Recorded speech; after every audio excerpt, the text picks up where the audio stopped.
To thank you. I have moved from a career in research and academics to a career in product development in medical devices. So I hope that by sharing what I have been doing and learned, that this might give you something interesting to think about as you explore your future careers and plans in physics. So as you can see, I've gone all the way across these 4 different types of careers. I would say what they all have in common is that I have made a lot of use of my learning in physics about how to describe problems and how to gather data that will help us solve those problems and how to make decisions with limited information. But that's sort of, I would think, the common thread, but there are a lot of differences. So I'll talk a little bit about each step in my career path and hope that you can find something to use out of them. So I would say, I mean, you are at the largest university in Mexico, so you have a lot of examples at the Universidad Nacional of professors that can tell you what it's like to work at a large research institution. I worked at 2 large research institutions and a small college that only had 1,200 students. So I'm going to describe to you what I felt were the differences between working at a big school versus a small school, what skills I used, and some thoughts about whether, you know, how you could decide whether these might be good career choices for you. Somebody is not on mute. I think that's Patricia. All right. So I would say that the basic differences between working at a big school and a small school that I found was at a big research university, you spend a lot of time, or I spend a lot of time focused on my specific research topic. So I studied galaxies, and in particular, I studied interacting galaxies. So these are the kinds of galaxies I studied.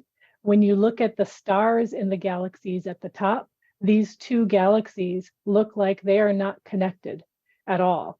They look like completely separate galaxies that aren't doing anything together. But what I did is I looked at the gas between the galaxies and modeled the gravitational interaction between the galaxies. And you can see at the bottom, that's a map showing the gas between the galaxies. And we can see that these galaxies are actually interacting quite a lot.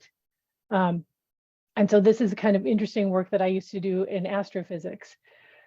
Now, when I was at a large research institution, I spent most of my time focused on writing grants, doing pure research, helping other students do their research.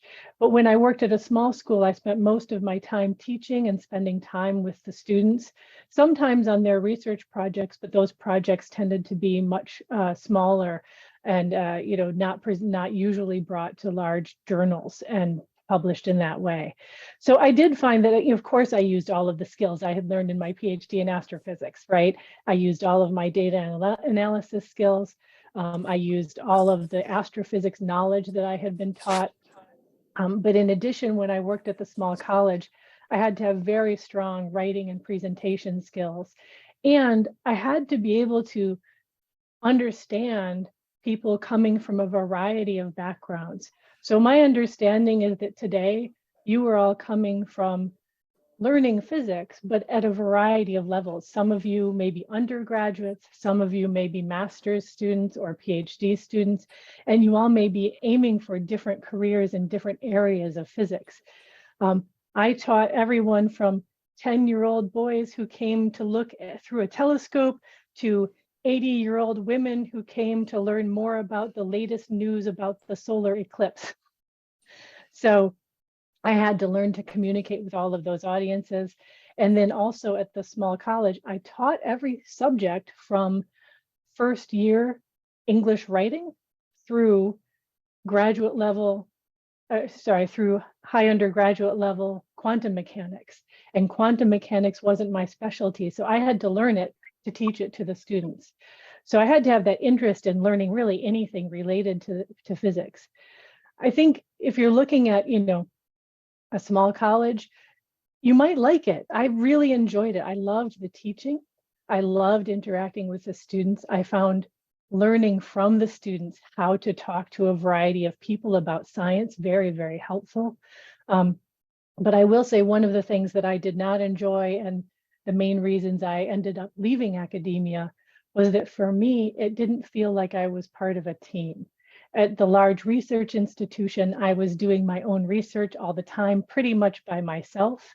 And at the college, while I felt more connected with my colleagues in some ways, I was still, just teaching on my own, and the students would come and go. So while there were great colleagues, we weren't working on the same projects together. So I did not enjoy that. I also thought it would be really nice to be part of a team that developed things people actually use. The search for basic knowledge is wonderful and interesting, but it's not me. I want to design and build and be involved in developing things that people I know might use to better their lives or to save them from cancer.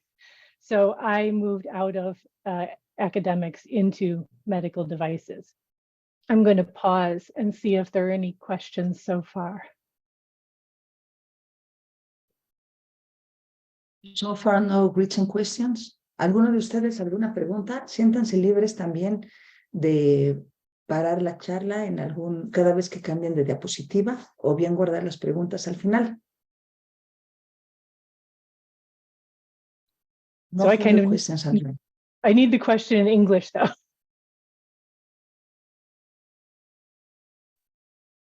Definitely, but no, so far, no questions. Okay, thank you. Great. Okay, so I moved to out of academia to industry after that teaching job.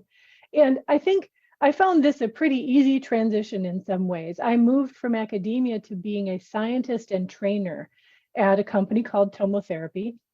And I think actually I first met Yasmin Roa when I was at Tomotherapy before they became Accuray, but I'm not 100% certain. So because I had been doing a lot of basic science and teaching in academia, moving to be a scientist and trainer at Tomotherapy was very easy in some ways. I was doing the same type of science. Instead of looking at the stars, I was looking at X-rays produced by this system using a linear accelerator. Unfortunately, this particular picture, the linear accelerator is at the bottom, so it's hard to see.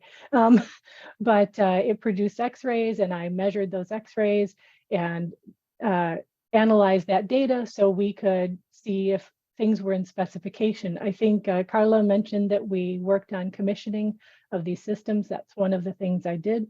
I also taught medical physicists and future medical physicists on how to commission and use and do quality assurance on these machines. So again, I found this pretty easy transition. I had to learn new topics outside of my specialty, but the connection was very, very clear. It was all the same kind of science.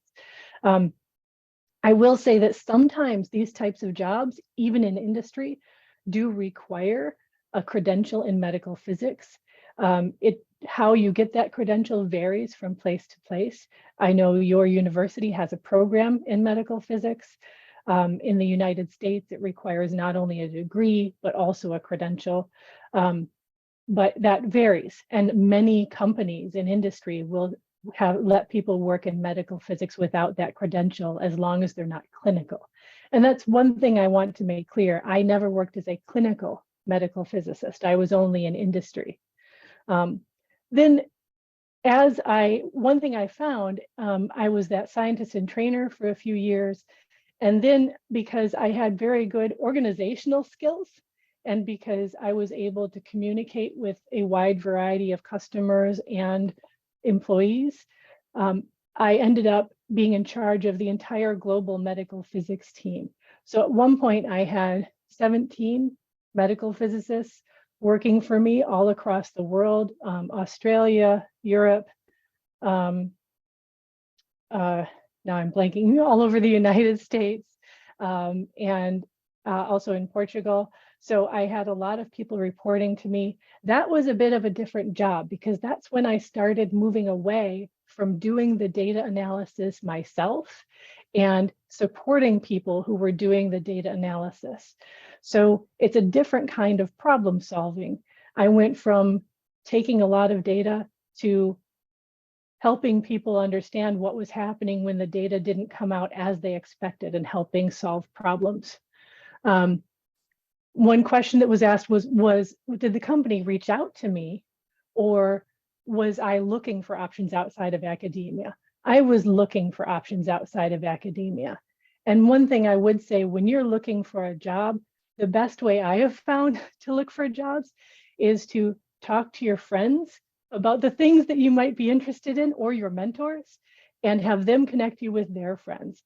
Pretty much every job I've ever earned, I got by talking to friends of friends of friends about their jobs and looking for companies where they had openings and then applying to those jobs. And again, the reason I moved out of academia, there were many, but some of them were I did feel very disconnected from a team, and I really wanted to do something that made a difference. I will say a small college in the United States, at least, also doesn't pay very well. So my pay went up substantially when I went into industry. So that was very nice. When I moved up to manage that global team, one thing I will say is I love problem solving. I love it when people come to me and say, we don't understand what's going on, this strange thing is happening. But it can also be it can make you very nervous because there might be a lot of important things that are a result of your decision. For example, when I first started managing that team, one of the first things that happened is the quality assurance of the machines in the manufacturing center was not coming out right. And I had to tell the whole manufacturing facility to stop making machines while we tried to figure out what was going on. That is a very hard thing to do. But that's again, because I was in charge of that whole team. I think what I found in moving into the medical device industry, I was very surprised at how many opportunities there were for me to use the skill sets I liked. I love data analysis. I really like playing with the data. I like making the graphs. I like talking with people about the meaning of the graphs. I like it when people disagree with me and we can have a nice argument about the meaning of the data. I think it's very fun. It's very stimulating. And it's also very team focused. So one big difference for me between academia and industry is in industry, you almost always have very clearly defined projects with clearly defined goals and deadlines, and you have to meet those goals and deadlines. However, what this also means is that you don't usually have very much freedom to choose the products and projects you work on. So, for example, my first year at tomotherapy, I spent most of my time sitting in an underground room outside of one of these machines, taking data at a computer. That was not maybe the most fun year of my life. However, the data that I gathered from that year is still used 20 years later by physicists that do quality assurance on these machines. So it made a big difference. It saved them time, it saved the company time, so it saved the company money. So it feels very, very useful.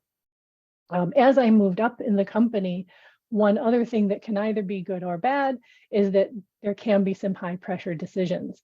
I think this is more true for clinical medical physics generally than industry medical physics. In clinical medical physics, you are interacting directly with decisions that impact patients every day. But even in industry, when I was in charge of the global physics team, one time, for example, I had someone call me when I was training for a marathon in the middle of the woods. And they said, we have a problem, we don't understand the data, and they're waiting to decide if the machine is safe to treat a person with cancer. And so I am in the middle of the trees, in the middle of a 20-mile run, having to help someone make a decision about how to understand the data so they could decide if they're ready to treat a patient. That can be very high pressure. So after many years of being the person that they would call every day, every hour of every day when there were problems, I ended up deciding to move out of this global medical physics support role and into a new role. I'm going to pause. I don't see any additional questions in the chat, but I'll wait for a second. Oh, I forgot to show this slide. This is an example of some of the beam data I used to take for that whole first year. This is just showing on the top, the graph of the intensity of the X-rays by position at different depths in water. So you don't need to know anything about this, but it felt strange to give a physics talk with no graphs. So I thought I would show you an example of some of the data I used to collect when I was a scientist at tomotherapy. One very nice thing is the company I was at happened to have an opening in what's called product management when I was interested in moving out of physics support. And I was initially a little concerned about moving into product management because technically product management is a type of marketing. And I don't know about you, but as a scientist, when I hear the word marketing, it doesn't make me think science. It makes me think about people trying to make pretty brochures, pretty pieces of paper with pretty pictures and advertisements to help sell machines and features and things like that. But that's not at all what product management is. The things that we're used to thinking of as marketing are really what we call downstream marketing. Product management is upstream marketing. And all that means is that product managers are involved up above before products become real. So we have to decide how to turn great ideas into new product features. So when I was the director of product strategy at Accuray, I was in charge of the Radixact system and trying to help us make good decisions as we developed new features for the tomotherapy and Radixact systems. So that meant I spent almost no time collecting data myself, but a lot of time talking with other people about data and helping design data collection. So we still did do research, but it was a different type of research. So for example, we might do a highly statistical study called a conjoint study. And what that did was you asked hundreds of people which features they would choose and what they would pay for. And then you put that into a complex computer program that spits out, okay, this is the thing that is likely to both make people happy and make the company money. So you're basically trying to help the company bridge that gap or come to agreement between things that would make people's jobs easier and make them happier and things that would make the company money. And you find out where those two things come together. So I used none of my physics skills, but a lot of my data analysis skills and a lot of the skills I had built at my previous job in being able to listen and understand to advice from people who are the experts. It was different though, not being the expert. So when I was doing quality assurance on the systems, I knew everything there was to know about quality assurance of the systems. And so when people came to me to solve problems, I would use that product knowledge to solve the problem. Now, I wasn't the expert at all, but I had a lot of experts I worked with, and I just had to listen to them and help them state the problem more clearly. So any physics class, any problem you do, the first thing we all have to do as physicists is make sure we state the question clearly. That is always true. I don't care what job you have. Every job I've had, at least, stating the problem clearly or stating the question clearly is the first thing. And so that is still a skill that we all learn as physicists. I will mention that product managers, those positions sometimes do require some form of education or credential in product management or marketing. Most of them don't require a formal degree. There are many programs globally that will give you a credential in product management. I do not have any credential in product management or marketing right now. I basically just knew enough about the product and the business to fill that position. I will say, if you might really enjoy this, if you really want to make that connection I talked about. So going back to medical physics, because I think many of you are studying medical physics, when you're looking at what medical physicists might want to make their job easier, trying to negotiate or solve that link between what they want and what you can make profitably, super interesting. I'll give you one very simple example. The Radixac system is a system that spins. So going back up to the previous picture, you can see that all of this is a circle. It spins, it can spin fairly fast, but it weighs as much as a small bus. And so the difficulty of spinning this thing that weighs as much as a small bus faster was hard. And the reason we wanted to spin it faster is physicists really wanted to treat their patients more quickly, because the patients, whether it is a cat, a dog, or a person, have to lay on the table for a long time to be treated. And if you can treat them faster, then they can get off more quickly. So one of the simple projects we did was to spin the gantry faster.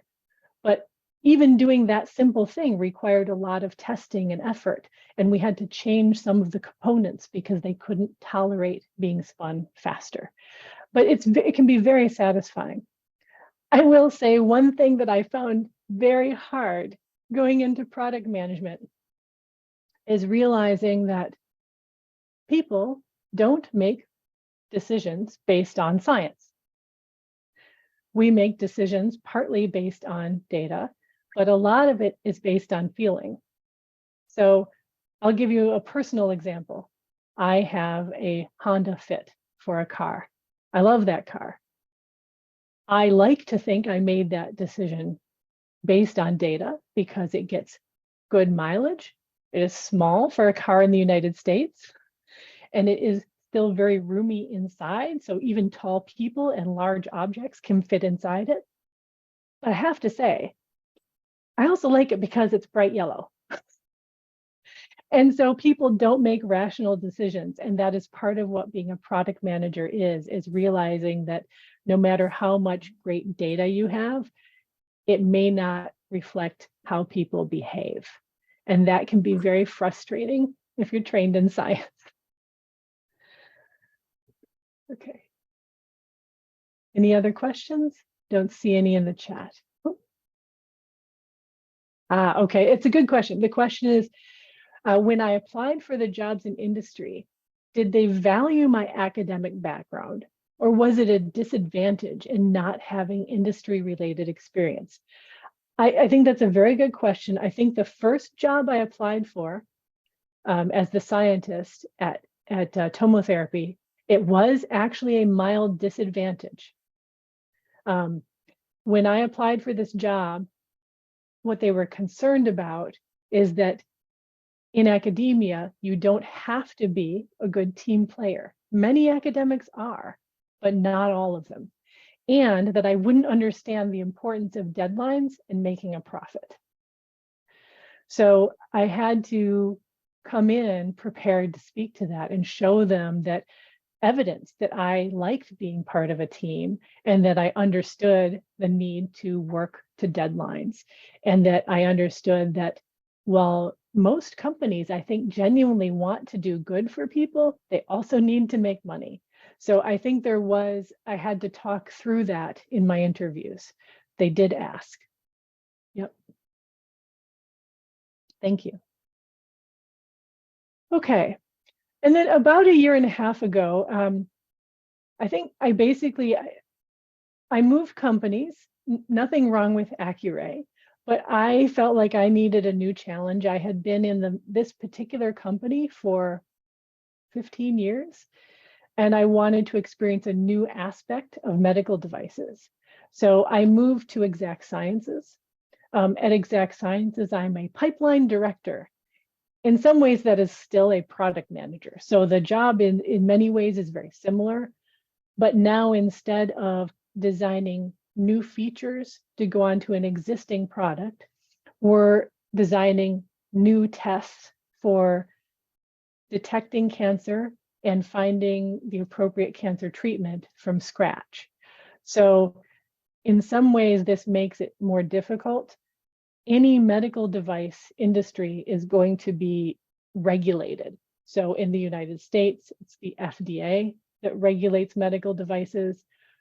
But when you are creating a new feature for an existing product, sometimes it's not that hard to show that the new feature is a good one, because you can just say, okay, I have this new feature, but it's on the same machine. We all know that the machine is safe and effective, and this is just new software on top of that. So you have to demonstrate it's still safe, but demonstrating something is still safe is different than demonstrating something brand new is safe. So I think it's harder at Exact Sciences in some ways. We have to have studies, sometimes with tens of thousands of people enrolled, to show that a new medical device works. These medical devices are not big machines. Instead, they usually involve things like drawing blood into a test tube and analyzing the DNA to either detect cancer or to say, hey, for your specific type of breast cancer, chemotherapy will or will not help you. So still very, very relevant. I think we all probably know or will know someone very well who has been affected by cancer. And the goal at both of these companies, Accuray and Exact Sciences, is basically to make the fear of cancer a thing of the past, either by detecting it early or by finding and using the most effective treatments. So very, very relevant.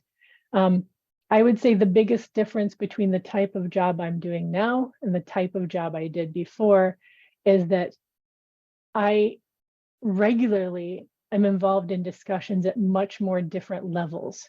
So, for example, just today, I had one meeting where I was talking with our biomedical statistician and a bunch of chemists about the chemical processes that we may use for a new device. And the next hour, and by the way, I am not an expert in any of that, right? So I am listening to the experts and trying to help them clearly state the question and make decisions. And then the very next hour, I'm talking to executives where I am summarizing what they said by saying, should we do A or B? We should do A because it will be more reliable and cheaper, right? So you go from these highly technical discussions at a very low level to these much broader, less technical discussions, but at a higher level in the company. And I have to be able to do all of that. So what that means is now I'm not even using my basic science very much, but I'm still using that skill that I talked about earlier about stating the problem clearly and being able to articulate and say and help arrive at a solution. But I have to also have a very strong knowledge of business. So that's different. And a lot of these types of positions can require a master's degree in business or some other business credential. You may notice a theme. Carla mentioned this at the beginning. I do not have that credential, but I am working towards it. I am enrolled currently in an online Master in Business Administration program for executives. So I think what that means, though, is this type level of program probably isn't something that any one of you would do right after earning your physics degree. But if you like the idea that eventually you could be involved in understanding every aspect of the business of a new medical device, from what ideas might be good products, through how do we decide the best approach to make a profitable product, to how do we, now that we know we have a product that could be profitable, how do we manufacture it? How do we launch it? All of this, it can be really fascinating. And so that might be something you might want to think of a little bit further down the road, but a good step towards that would be being a product manager. I will say this type of job might not be something you would like if you don't ever want to be involved in a decision where you give a presentation to a whole bunch of executives and they say, well, should we spend that $10 million or not?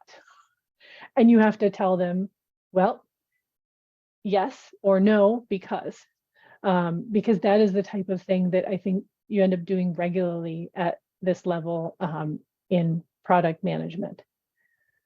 So any questions about this one? I'm pretty near the end, so.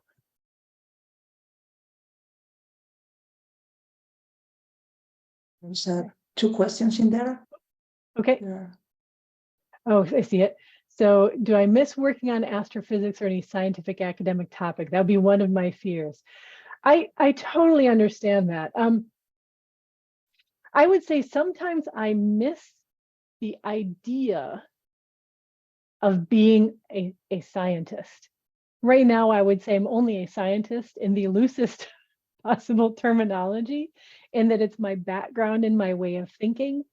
So I miss that, but I have to say, I don't personally at all miss doing fundamental research in astrophysics, because for me, it was not relevant to daily life in a way that I found deeply uncomfortable. But everybody's different, right? So you have to decide for you. Whereas I've discovered that as strange and irrational as people can be, I really like trying to understand the ways in which people are strange and make strange decisions so that we can try to design products they will use. It's a very different way of working, but I love it. But I do understand the fear. And the other thing with industry, again, is you don't have as much freedom in choice in the things you do. It has to be something that could potentially be good for the business, with the exception of Google, for example, where they just give people 10% of their time to go explore things. In most industries, you'll be working on something that someone has picked for you to work on.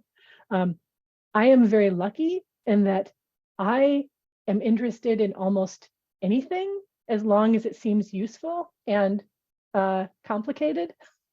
So I've been very happy doing that, but not everyone would be. I actually almost became an actuary. I took and passed the first actuarial science exam, which is almost entirely statistics. And I thought that was delightfully fun. But I got an opportunity in medical devices at the same time. So I chose the medical devices job. And then the other question was, how much time did I spend until I got my first job? So I got my first, I've never had a gap personally. I've been very, very lucky. And I'm going to go to the next slide just because that will make it easier to talk to. I went into astrophysics as a visiting professor right out of graduate school. I only had, I think, a week between defending my thesis and teaching my first class. And then I did that for 2 years. Then I went directly from that to a tenure track position for 7 years. And then I didn't like academia. I don't think academia liked me, although again, I loved the teaching. And I only had 2 weeks between that and my medical physics job. I don't think I've ever had more than 2 weeks between jobs.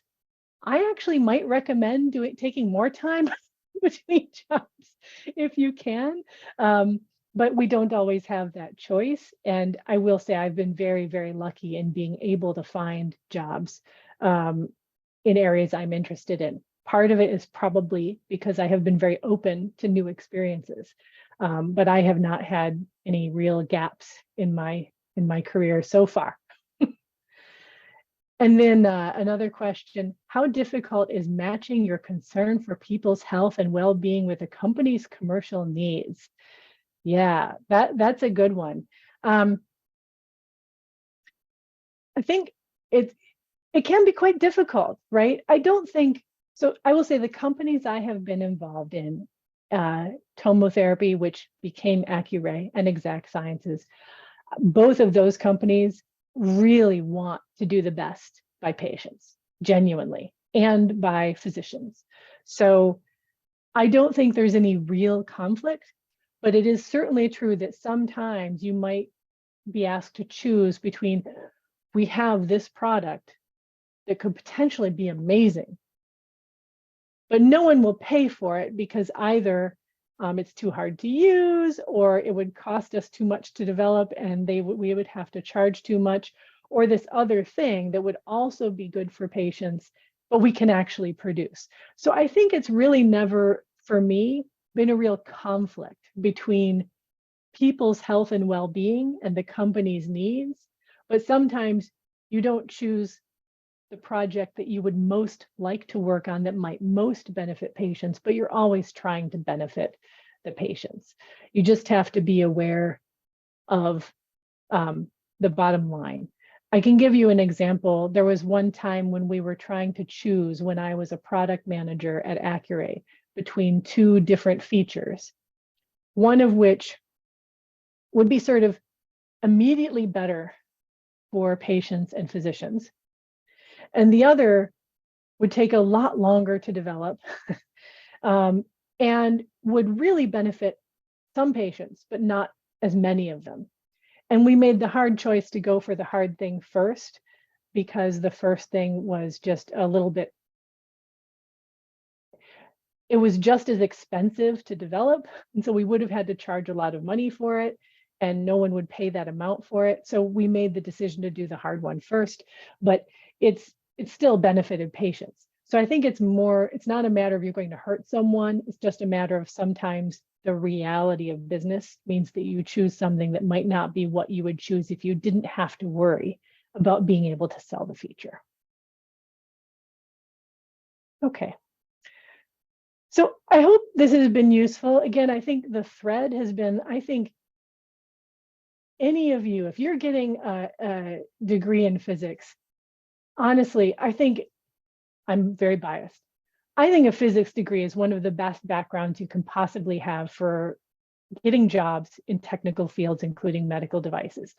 And I say this just because it teaches us a way of approaching problems and a way of thinking and an amount of mathematical and scientific rigor that not that many other fields use. And so it's a really good foundation.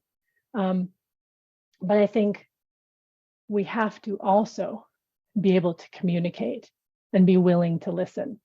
And that's something that I have struggled with myself over the years. I think I'm a lot better at it. But I think a physics education is a fantastic foundation, and there are so many opportunities to make use of those skills.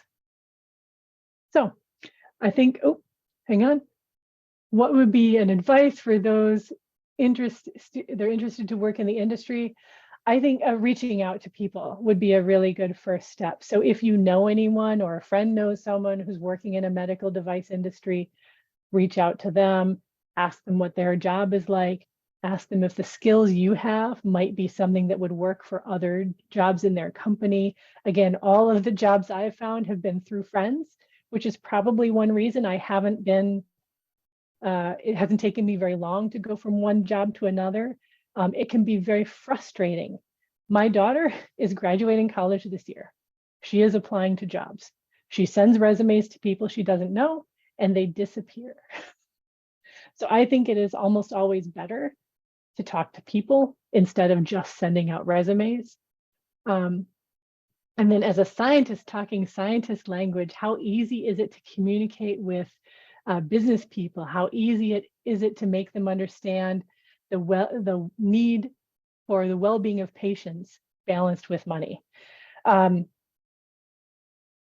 I would actually turn that question around. I think that's the way you ask that question is where I started. I started thinking, how do I convince these business people that we need to do this thing for the good of patients, even though it's not going to be profitable? I think that's short-sighted. These companies can't do good if they don't exist. They can't exist if they don't make a profit. So honestly, making a profit is genuinely important to doing good. And so I think once I got comfortable with that idea, it made it a lot easier for me to talk with the business people. And frankly, I'm one of the business people now, right? I had engineers come up to me saying, we have to do this feature right now. I said, I hear you. I want to do that feature right now. We can't sell it. And because we can't sell it, it won't do anyone any good. And do you really want to spend the next 2 years of your life working on a feature that no one will ever use? I think that's a waste of your time. So I think business is important, and it can't do good without making money, unfortunately. Let's see here. How many years have I been working in the industry? Oh, too many. I now feel very old. So I worked in academia for 9 years, and I have now been working in industry for almost 20 years. Yeah, so a long time. I was at Accuray or tomotherapy for 17 years, and I've been at Exact Sciences for 1.5 years. And I've had, I think, 7 different jobs in those companies. So a long time. And then do I think that undergraduate physics programs should have at least one course related to industry or business topics? Oh, that's a good question. I haven't actually thought of that. I don't know. I think my answer would be maybe, which may not be very satisfying. I think for me, when I was an undergraduate, I found talks by people who were working probably more interesting than just a business class. I probably would never have taken a business class as an undergraduate. I would have thought it was dumb. If you told my 20-year-old self that I would be doing what I'm doing now, I would have thought you were crazy. But I love it, and it is engaging and interesting and challenging. But it's not a bad idea. I just don't know that I would have taken it. Maybe it's a good topic for a seminar, I think. All right. I think those are all the questions that I have in the chat. So thank you for taking this time with me. I hope you found something personally useful to take out of this. It's always a little strange talking to myself when I can't see you. I wish we were all in a room together, but it wasn't very feasible for me to travel to Mexico City to see you all. So I appreciate the time.